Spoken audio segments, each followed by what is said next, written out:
So that's how we distinguish between false information coming from our material desires, coming from our, anavya, jnana karmana. What's that? What's that verse? Devoid of uh, any desire for material sense gratification or mental speculation is anadi. Jnana karmana. Yeah. So this is one of the things that I understood in the beginning of my Krishna consciousness. I haven't heard it so much in the last 20, 30 some years. But we were taught that, because the Hare Krishna movement was spreading so rapidly, and even, church ministers and rabbis, saying, our children were just like all but rejecting our religious traditions, and all of a sudden they're like mad after God. What's going on? Prabhupada said, because I'm giving it as it is. When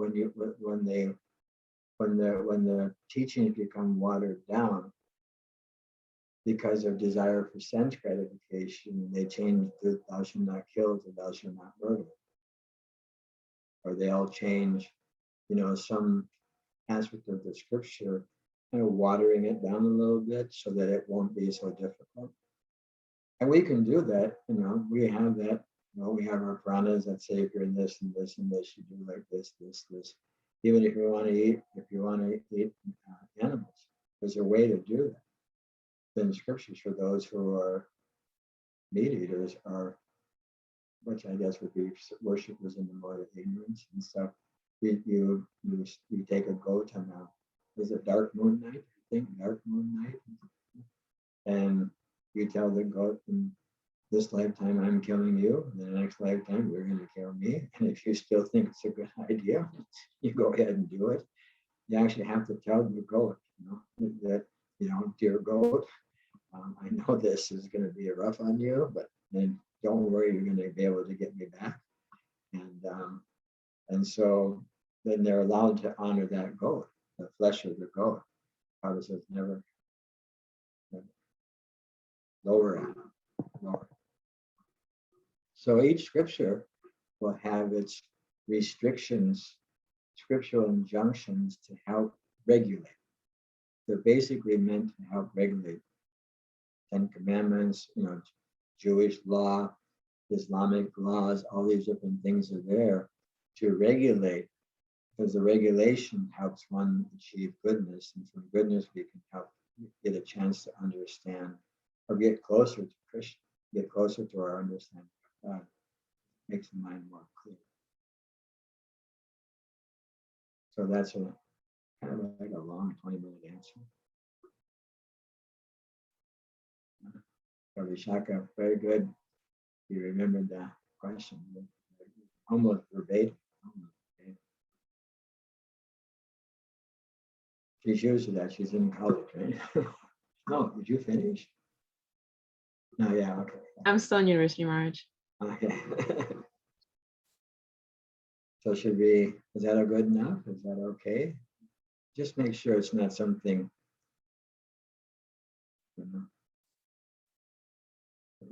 don't think, God's speaking to you. There's a certain qualification you have to have like,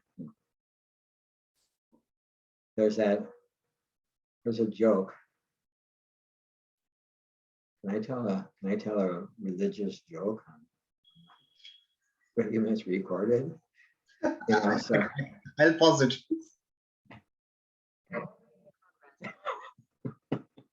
Thank you.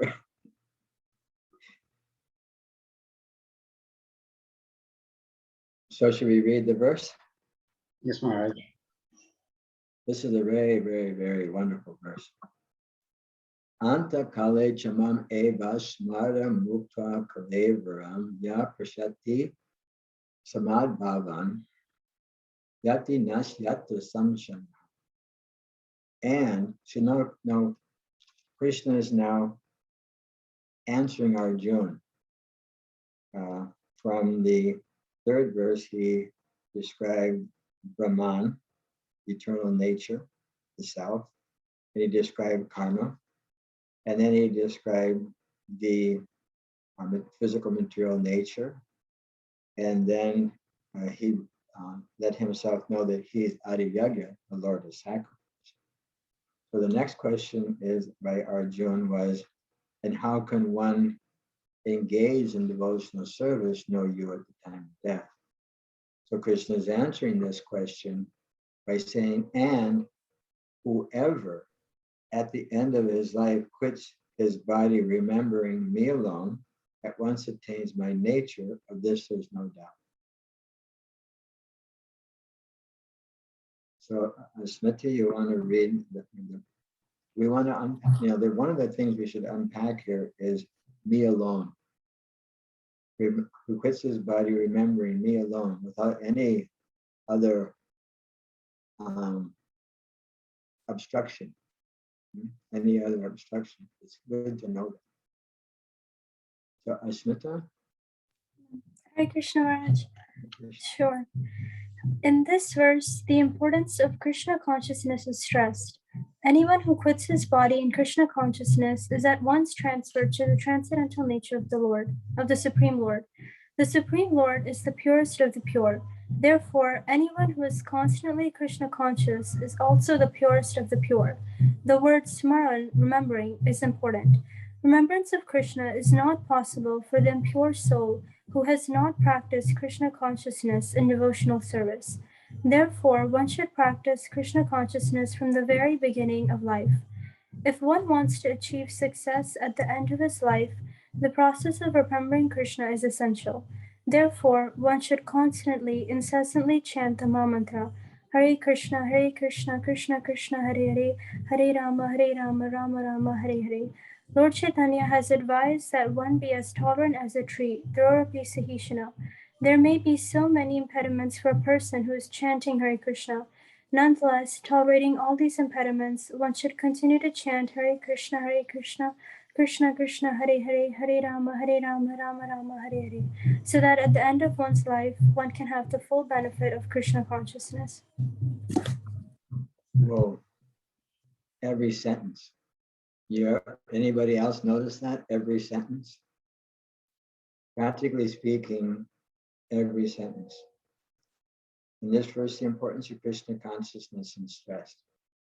Because if we are Krishna conscious, we'll achieve Krishna's nature.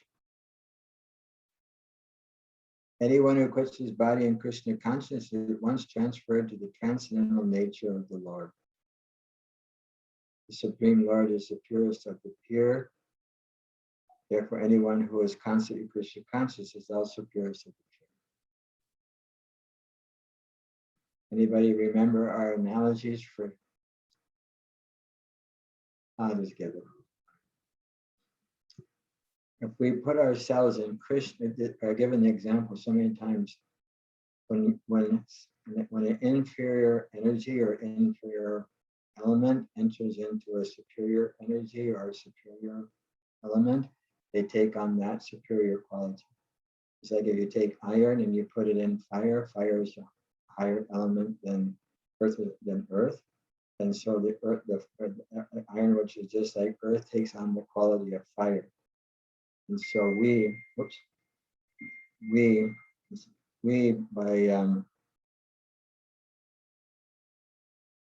when we put ourselves in the arena of Krishna's holy name, devotional service, all those different aspects of Krishna, we take on the qualities of Krishna, and we also become pure.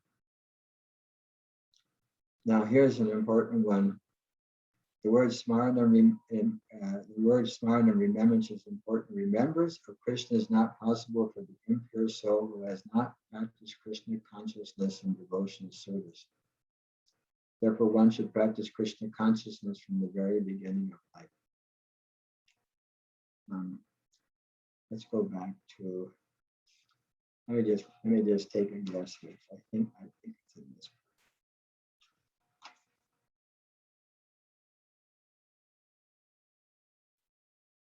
Oops.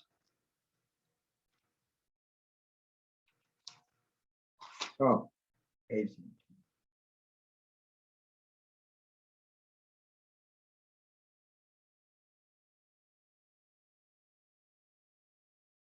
Whoops, we didn't.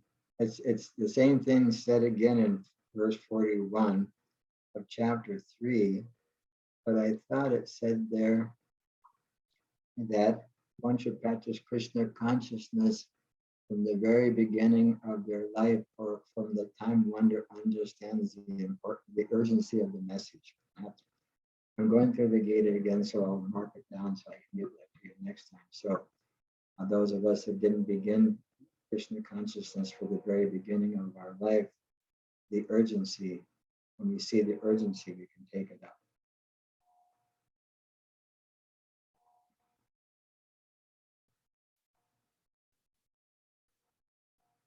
Any thoughts on these few sentences? Should we go ahead. Rajuni has a question in the chat. Oh, yeah, I saw in the chat.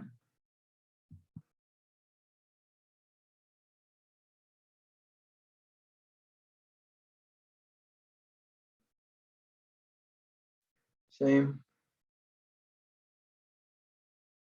Krishna's nature is transcendental. His abode is transcendental. So what is the difference in abode versus nature versus abode? I would say it's the same. There's not much difference because the abode of Krishna is non-different than Krishna.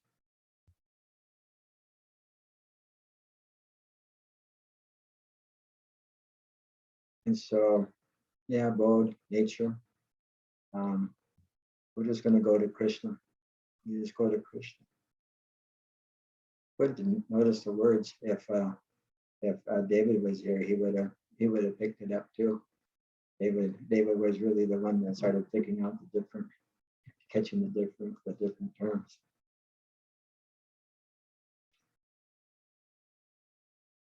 If one wants to achieve success at the end of life, process of remembering Krishna is essential.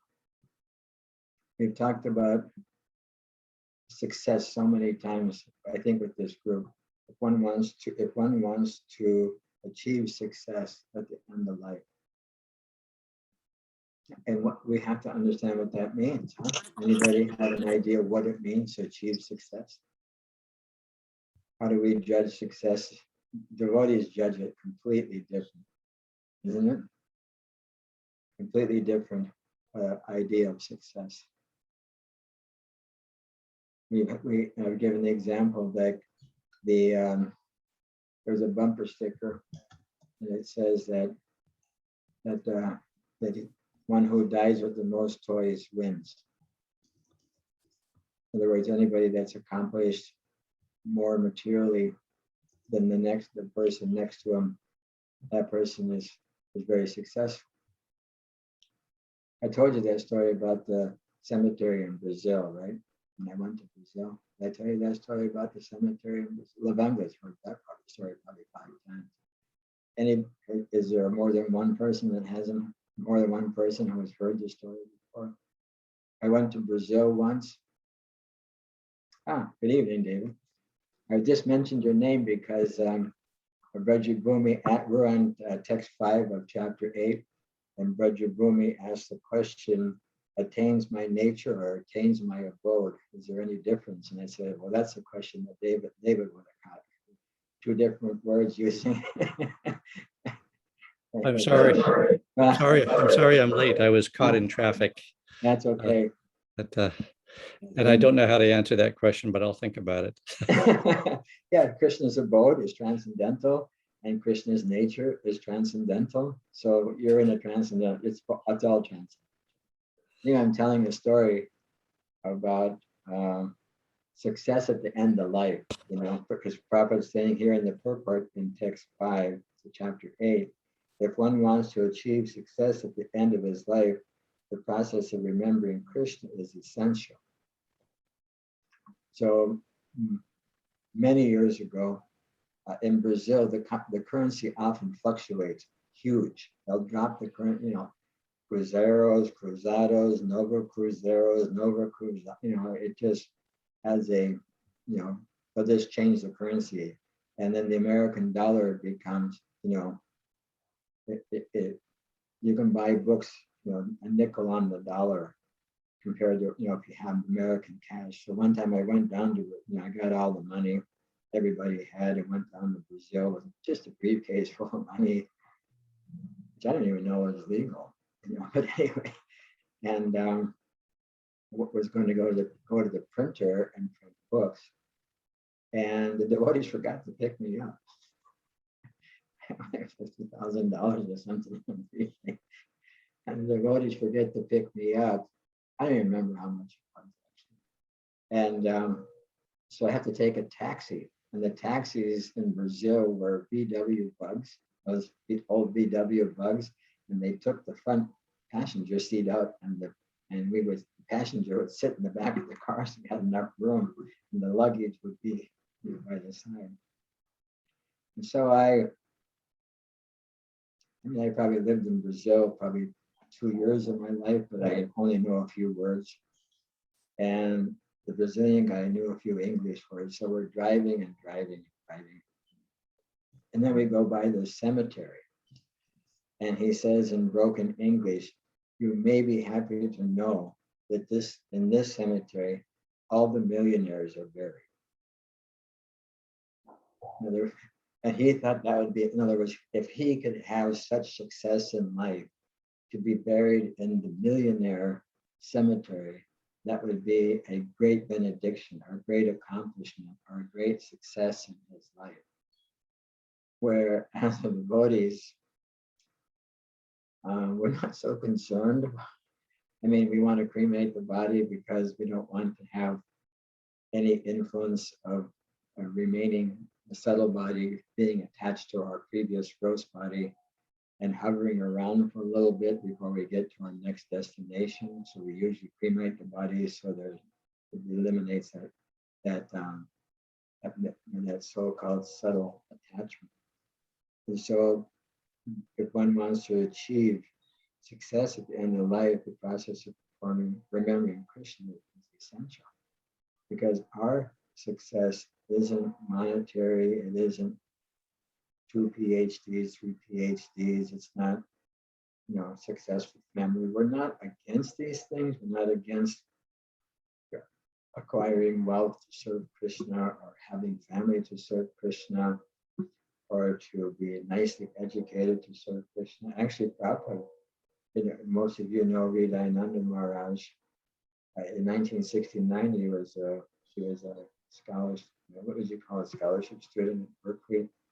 And he wanted to join the Hare Krishna movement. She wrote, Prabhupada, I'm a what they call honor student, or whatever they call it at Berkeley. And should I continue my education, or should I just join the temple? And Prabhupada wrote him back. He said, "You should stay in school. I want all my disciples to be nicely educated, to preach to other nicely educated people, because leaders can make a difference in our society." But he started reading Prabhupada's books and started getting that hellfire and brimstone Hare Krishna, arguing with his professor so much, he decided to drop out. And then he went back in like 1996 and finished his undergraduate and got his PhD in Sanskrit and in religious studies from Harvard. So Prabhupada wanted us to be nicely educated. He wanted us to all these things are not against Krishna consciousness. We just want to really utilize them in the service of Krishna. And so that makes them successful. Another point that Prabhupada would bring up was that we have so many material qualities, or so many material qualities or abilities and stuff like that. But in material world, they're like Krishna in front of them, 1 0 becomes 10, 2 zeros becomes 100, 3 zeros becomes 1,000, on and on and on. And so Krishna consciousness gives values to our material success. because we use that material success in the service of the Lord, and then it becomes really beneficial, not only materially, but spiritually. Spiritually, we become healthy. Some thoughts?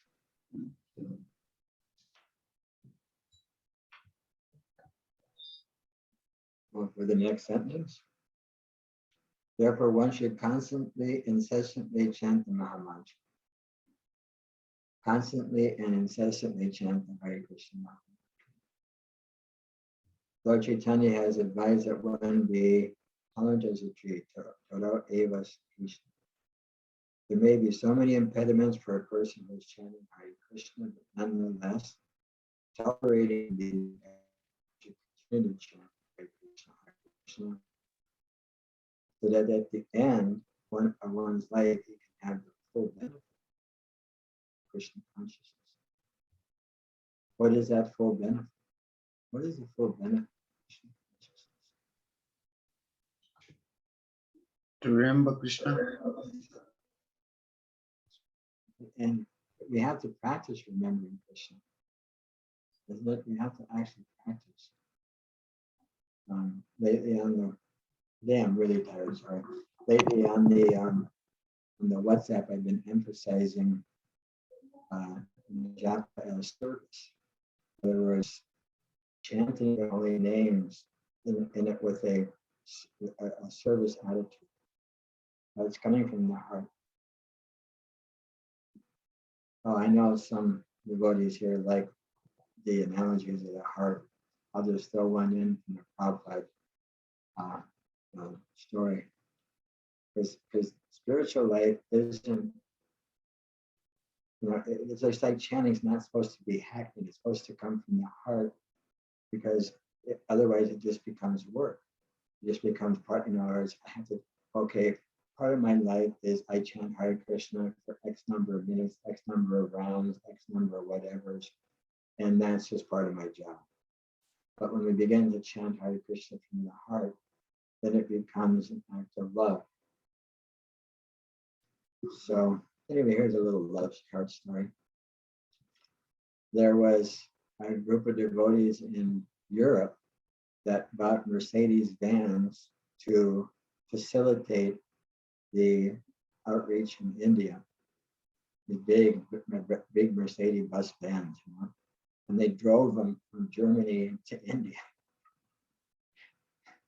Typical 1971, 72 Hare Krishna, just idea. Let's drive a few buses across Afghanistan, all these, Pakistan, and all these places. And so all the devotees that were in the buses were to be initiated in Vrindavan at the festival. And one bus, you heard this story before? You heard? Yeah, one bus broke down before it got to Vrindavan. So all the devotees in that bus hopped in the other bus, they squished in. And the driver of the bus, the devotee driver of the bus, was assigned to stay with the bus. And he didn't get to the temple in time for the initiation. So a few weeks went by, and the group leader, Hamsa Maharaj at the time, and he said, "Hey, you didn't get initiated." He said, "Yeah, my bus broke down. I wasn't here." He said, "Let me go talk to Prabhupada." Tell Prabhupada. So he went in and told Prabhupada, and he comes back and says, "Come on in." And so he comes in and bows down to Prabhupada, and Prabhupada says, I think his name was right. He says, "Your name is Ravi Das." Right, gave him an initiated name. Just said, "Your name is Ravi Das." So he goes, "That's all?" I can't imagine saying that. He said, "That's all?" And Prabhupada says, everything else, all the other things are just formalities. The relationship between the spiritual master and the guru is one from the heart. I've accepted you into my heart, and you have accepted me into your heart. All the other externals, all the other things, because he was expecting like a big fire sacrifice and so many mantras and on so many things. And so Prabhupada made a very revealing. I don't remember who told us. I was listening to so many Prabhupada stories the other day. And okay, one more, kind of getting off topic here. But, there was a group of devotees that were probably was staying in his quarters that are still being rented by the Hare Krishna movement where he lived before he came to America. It's a temple, about a Damodar temple, and Rupa Goswami's Samadhi is there. So they're probably giving class. This one Sankirtan devotee was distributing so many books. He was so worried that people are getting, so many people are getting books. They're not showing up at temples, or not, they're not getting initiated. You got to be initiated, so many things like that. And so he happened to be right behind Prabhupada after the class walking. He told Prabhupada, he said, Prabhupada was distributing so many of your books, but they're not becoming initiated. Prabhupada looked at him and said, they take my book, they're initiated. Because they're hearing from the spiritual master. This is one of the transcendental processes that takes a little while to understand. That personalities, and we don't want to be a personality cult, as they say, but when personalities such as Srila Prabhupada come and show by their example or by their,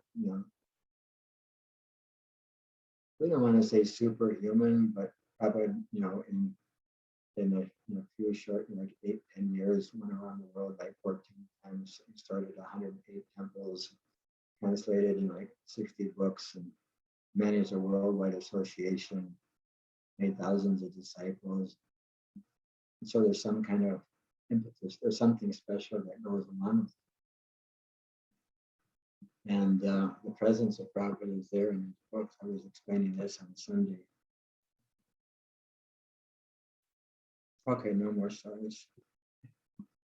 I watched this thing on giving speeches one time that says you have to have a prop, like some kind of prop, and you have to make an humorous example of yourself. That's a good. You don't make a humorous example of anybody in the audience or anything outside yourself. Make a humorous example of yourself, and then tell a story. Because the story always stays alive. In the story, the philosophical point may not be remembered, but the story has a.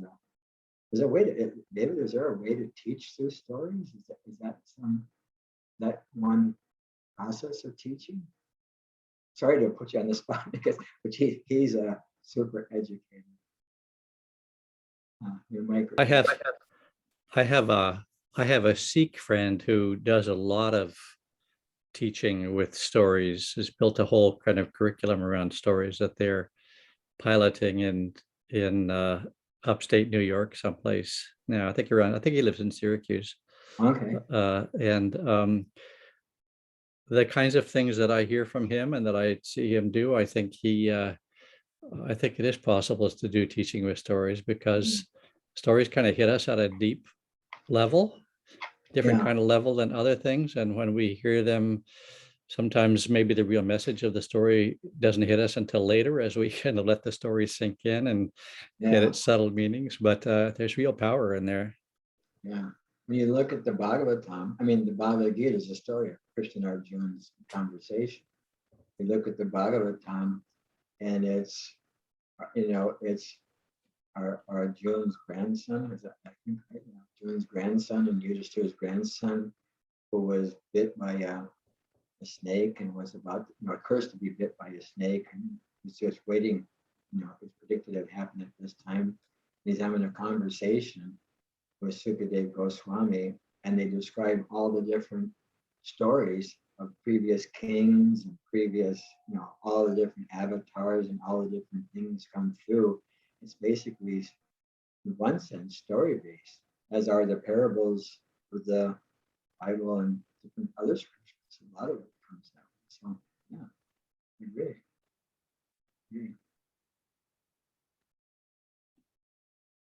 some feedback from everyone on tape or from the microphone. Yeah, Maharaj, Prabhupada says that in this purport, he said, therefore, one should practice Krishna consciousness from the very beginning of life. If one wants to achieve success at the end of his life, this process of remembering Krishna is essential. So, like, like people like me who came to Krishna consciousness at the later stage of their age. Yeah. So how do we understand that? Yeah. I did bring that up. I thought it was verse 41 of chapter 3, but there is one purport where Srila Prabhupada says the exact same thing, like I was saying. But he said one should practice Krishna consciousness from the very beginning of their life, or from the time that one understands the urgency of the message.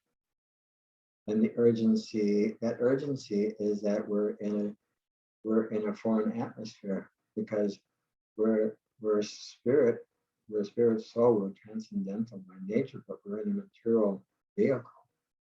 And any material things are subjected to destruction. In other words, the body, nasato vidyate bhavo, that which is material is temporary, and that which is spiritual is eternal. And so here we are, an eternal entity in a temporary body that we're going to have to exit. Sometimes I say exit. We have to leave this body, and we can't extend it. So we can understand the urgency of it, but then we can turn ourselves to Krishna. But one of the things, from the very beginning of the life, our experience is in the Hare Krishna movement, ISKCON movement, as even those who are born in the Hare Krishna movement, even though they, that Krishna is everything for them, practically when they're children. You see these adults, they still remember all the songs they sang when they were kids, and all the different things, plays they were in, and so many things. But they haven't actually joined. They're just members. But to be convinced to practice everything, study the scriptures, chant the japa, follow the regulative principles, accepting that as a vow, that takes an urgency. There's an urgency, and we see that in the kids that one day they'll just, kids, young adults, kids, whatever, they'll just say, yeah, this is what I want to do. And they have to make that conscious decision. But a lot of times parents will come to me, where's my kids? They're, I said, don't worry. Let them make, when you're 15, 16, 17, 18, you're a young adult, and you have to go through maybe a few of the classes of the school of hard knocks like we did to get, some sense knocked into us, and let them, make their decision to join. I was just quoting that verse the other day, and one I quote quite often, from the Karmani Lokasha Sri Jati Prabhu, that the embodied spirit master of the city of one's body does not create activities, nor does he induce people to act, nor does he create the fruits of activities. All these are enacted by the modes of nature. So we are the master of our body, the city of our body. The body is considered to be a city that's got 9 gates. That person does not create our activities. That is, in one sense, in this lifetime, we don't create those activities. Those activities are what would you say, results of our previous karma that put us in a particular type of body this time to act under the modes of nature in this lifetime according to our previous actions. Nor does he induce people to act. In other words, we can't really force people to act outside of of their own desire, because even Krishna doesn't block anyone's independence. So we cannot, stifle or whatever the words would be someone's independence. We can only invite. And if they decide to change, to do something, then that's also. Nor does he create the fruits of action. In other words, those fruits of action automatically come because there's a set of laws. There's a set of laws that the universe works under. And so if you do this, this will happen. If you do that, that'll happen. And so we don't create those things. That was Krishna's Karma-mimamsa philosophy argument to his father. This is during the Govardhan Puja, where Krishna lifts Govardhan Hill in the Krishna book. And so previously he had been with the wives of the Brahmins, and the Brahmins, they didn't give anything to Krishna for lunch. And so the boys went to the wives, and the wives gave them everything. And then he goes off and he sees his father's doing a yajna, fire sacrifice. And he asked his father, what is it for? And his father said, they kind of disregarded him. And then he insisted, no, tell me, what is this? Is this some Vedic injunction? Or is this just some cultural festival that we do, culturally? It has no connection to a spiritual, what would you say, teachings of the Veda. So his father started to explain to him that Indra is the king of heaven, and he's in charge of the rain. And we're farmers. We're Vaishyas. We take care of the cows. We do this. And so we do a sacrifice in honor of Indra so that the rains will come. So then Krishna just says, yeah, that doesn't have to happen. You don't have to. He said, Indra, he's not independent. He has, if someone does their work, he has to give it to him. And Indra, and the proof is that, the ocean doesn't do any sacrifice to Indra, and the rain, and he pours rain on the ocean. He pours rain on top of the mountains. He pours rain on lakes. So he has to do whatever he has to do anyway. So he convinced him that, you have to worship. Everything comes from Krishna. So our fruits of action are automatically given to us by Krishna. Actually, in the Bhagavatam, it describes how. It's so long. Anyway, the Bhagavatam describes that once, the calculations made for our next life's karma, material nature already has everything available for us that we're meant to get. It's like put in a closet or whatever you want to, in a storage shed or whatever you want to call it. It's already been arranged by the material nature, exactly what we're supposed to get in this life due to our actions are our past. So I don't know why I went back to that verse. Oh yeah, because we have, in other words, the urgency is there. I mean, some just, they don't have a doubt. There are members that have been born in the Hare Krishna movement that from their childhood they never had a doubt, just always wanted to be like that. But it does, sometimes it takes a little bit of a external stimulus to do it. And so those of us that are here, except for a couple that were born in the Hare Krishna movement, I got that good fortune to take birth in the Hare Krishna movement. We're here because we see the nature of the material world. We want to understand it. Even just to understand, just to get an understanding, so that it's not so imposing.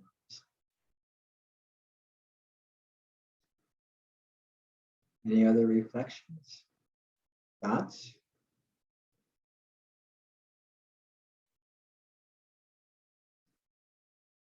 What a silent group. Maybe I overspoke. I usually overspoke. Anyway, we're at 8:20. Maharaj, Yeah, Brajendanan. Hare Krishna. I had my pictures muted because it's weird to see my own face on there, but Hare Krishna. I just wanted to thank you, and I'm sorry that I've been missing out on everything, and having a hard time seeing you, my ears, eyes here. But no, thank you very much. I just appreciate you. And, Yeah.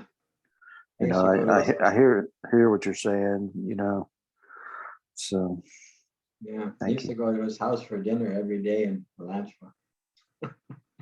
Remember? It wasn't. You're thinking of Brajajana, I think. Brajen, no, I used to go when you were married to Cation Puri's mom, and I used to Oh. take them for grilled cheese sandwiches. Kamra, yeah. Oh my God, yes. Oh man, God, it's been so long. I just Hare Krishna. Yeah, you never forget a good meal. That was. It's always been one of my favorites. I don't know what to say. I mean, Yeah. Anyway. And you were the first house next to mine, so it was the first stop. So Yeah. okay, everyone, thank you all for attending. Hare Krishna.